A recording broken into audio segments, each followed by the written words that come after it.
Hello students, आज की video हम आपको आवेश के बारे में बताएंगे और उससे घटने वाली बहुत ही प्रमुख घटनाओं के बारे में बताएंगे।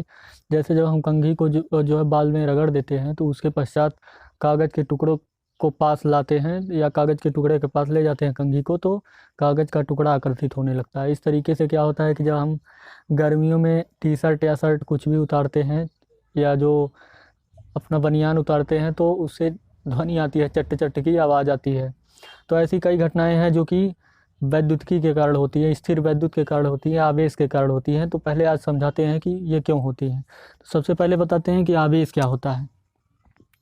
तो क्या होता है आवेश? आवेश को अंग्रेजी में कहते हैं चार्ज। आवेश जो है किसी पदार्थ का गुण होता है। इसके बारे में बताया जाता है कि इसकी कोई जो है निश्चित परिभाषा नहीं है, यानी कि अपने आप में एक स्वतंत्र जो है भौतिक राशि है। जैसे कह सकते हैं द्रव्यमान, द्रव्यमान की क्या परिभाषा दे सकते हैं? तो कोई परिभाषा नहीं, लेकिन इसकी भी एक परिभाषा दी जा सकती है कि आवेश जो होता है पदार्थों का वह गुण होता है। कह सकते हैं कि आवेश पदार्थ का वह गुण होता है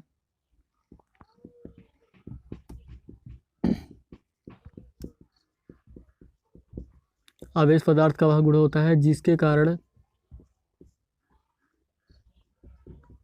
वस्तुएं वैद्युतमय हो जाती हैं।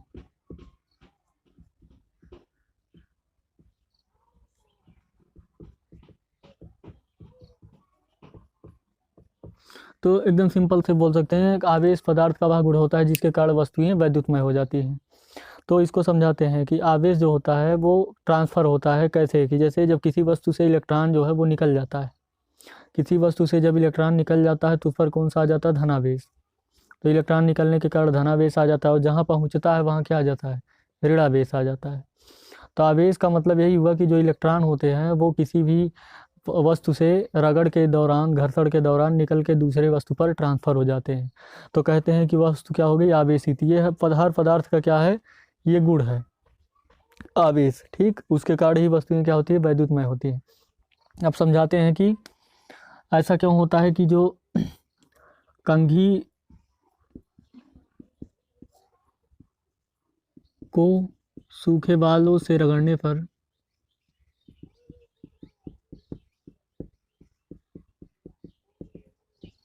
कागज का टुकड़ा आकर्षित हो जाता है।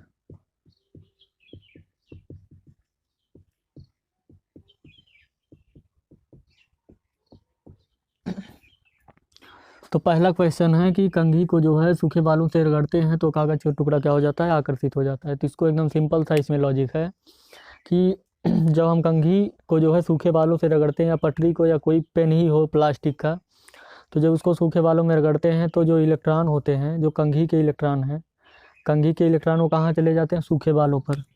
तो जैसे मान लेते हैं पटरी हम ले लेते हैं यहाँ, या कंघी ले लेते हैं, तो इस तरीके की जो है वो कंघी है।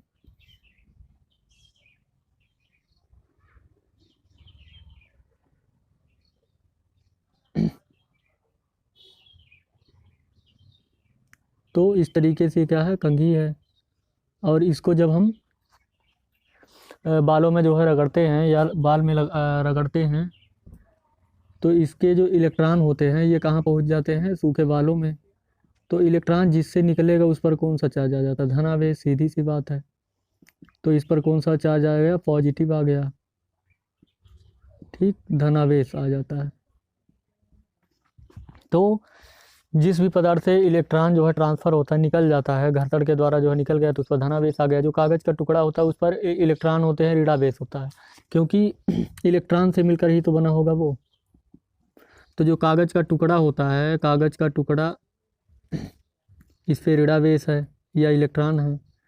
तो कागज़ का टुकड़ा है तो इलेक्ट्रॉन है, इस पर ऋणावेश है। तो कागज़ के टुकड़े पर कौन सा आवेश है? ऋणावेश, क्योंकि इसको कहीं रगड़ा तो गया नहीं है, तो इस पे इलेक्ट्रॉन है। तो अब जब इसको करीब लाएंगे, इस पर धनावेश है और इस पे क्या है? ऋणावेश है, तो इन दोनों में क्या हो जाएगा? आकर्षण हो जाता है। तो इसीलिए जो है वो कंघी से कागज़ का टुकड़ा आकर्षित हो जाता है। इसके अलावा और भी एग्जाम्पल आता है, जैसे कि जब जो कांच की छड़ें होती हैं, उदासीन कांच की छड़ें हों, उनको जब रेशम से रगड़ा जाता है, रेशम यानी कि रेशम का कपड़ा हो सकता है, कि उससे जब रगड़ते हैं जैसे दो कांच की छड़ें हैं, दोनों को रेशम से रगड़ते हैं तो दोनों छड़ें प्रतिकर्षित होती हैं। तो दूसरा एग्जाम्पल है कि कांच की दो छड़ों को रेशम से रगड़ने पर प्रतिकर्षित होने लगती है।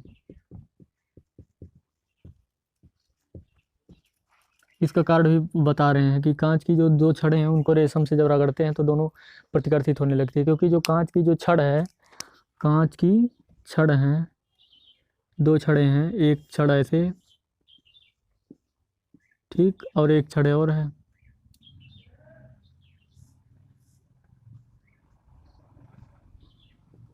तो कांच की जो छड़ है, तो इसको जब हम क्या करते हैं, रेशम से रगड़ेंगे तो सीधी सी बात है कि कांच के छड़ का जो इलेक्ट्रॉन है वो कहाँ पहुंच जाएगा, रेशम पर। तो रेशम पर जब पहुंच जाएगा तो इस पर कौन सा चार्ज आ जाएगा, प्लस का आवेश आ जाएगा, सीधी सी बात है, धनावेश आ जाएगा। इस पर धनावेश आ जाता है। क्यों? क्योंकि इसको कहाँ रगड़ते हैं, रेशम पर। रेशम पर रगड़ने पर इस पर धनावेश, इस पर भी कौन सा आवेश आ गया, धनावेश। इस पर भी कौन सा आवेश आ गया, धनावेश। तो जब दोनों पर धनावेश आ गया तो सीधी सी बात है, अब दोनों को, जब दोनों छड़ों को करीब लाया जाएगा तो इन दोनों में क्या होगा, प्रतिकर्षण होगा, यानी कि ये दोनों छड़ें दूर भागेंगी। यहाँ क्या होगा, प्रतिकर्षण। क्योंकि जो समान चार्ज होते हैं, प्लस प्लस वाले होते हैं या माइनस माइनस वाले होते हैं, उनको करीब लाने पर दोनों एक दूसरे को रिपल्सन यानी कि दूर भगाते हैं या प्रतिकर्षित करते हैं। लेकिन इस स्थिति में क्या, जब कंघी को रगड़े थे बाल से, उसके बाद कागज़ का टुकड़ा आकर्षित हो गया था, क्योंकि वहाँ विपरीत आवेश था। कागज़ के टुकड़े पर निगेटिव चार्ज था और कंघी पर जो है पॉजिटिव चार्ज था।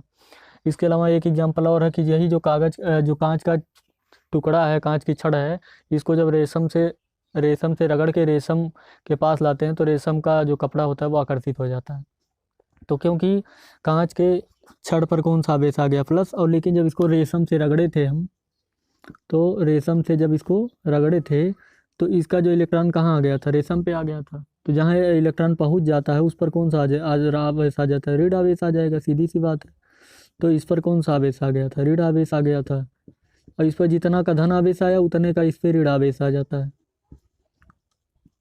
तो जो रेशम का टुकड़ा है, जो रेशम का टुकड़ा है या रेशम है, उस पर कौन सा, जब उसको रगड़े कांच की छड़ को, तो कांच की छड़ पर पॉजिटिव चार्ज, क्योंकि उससे इलेक्ट्रॉन निकल गया, और उस पर जो जिस पे पहुंच गया उस पर निगेटिव चार्ज हो गया, क्योंकि जब इलेक्ट्रॉन जहाँ पहुंचेगा उस पर निगेटिव चार्ज आ जाएगा, अधिकता आ जाएगी।